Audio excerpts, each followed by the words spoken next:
चिनिसकेपछि को नि अब धेरै वर्षमा आइपछि त्यस्तो बुढी नै नचिनेको बिर्तामा अर्काको हो कि भने नि भन्नुभयो क्या हो होइन अब बुढी नै नचिनेको बिर्ताबाट आफ्नो बुढी चिनिँदैन नै त्यस्तो पहिला अहिलेको जस्तो थिएन नि त सामाजिक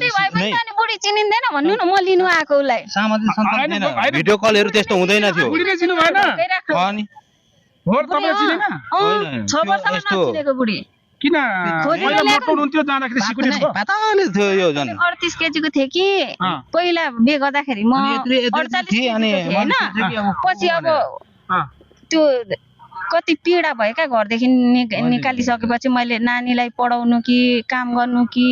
त्यो पीडा भयो अब टेन्सन हुँदैन एउटा छोरी मान्छे अनि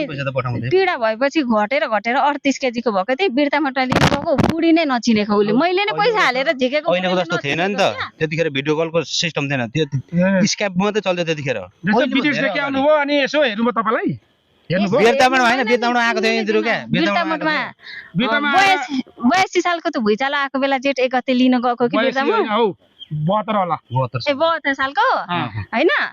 जेठ 1 गते लिन गएको बुढी नै नचिनेको क्या उसले बुढी नै अनि बुढा भने बोलाउनु भएन अनि बोलाए नि अब के भने के भन्यो उसले अर्कै बुढी भन्दै हेरिराख्नु भएको रहेछ हैन हैन अलिक सानो सिक्युरिटी देखे अनि हो कि होइन भने मैले त देख्न देखेको थिएँ तर छोडे जाँदा चाहिँ मटी थियो पहिला मटी भन्दा पनि ठिक पहिला त मटी अनि पछि चाहिँ सिक्युरिटी भएपछि यो बुढी होइन होला बुढी होइन अब ओ त अब सानो फुची देखे क्या सिक्युरिटी अब हो कि होइन नि अब बोल्दिउ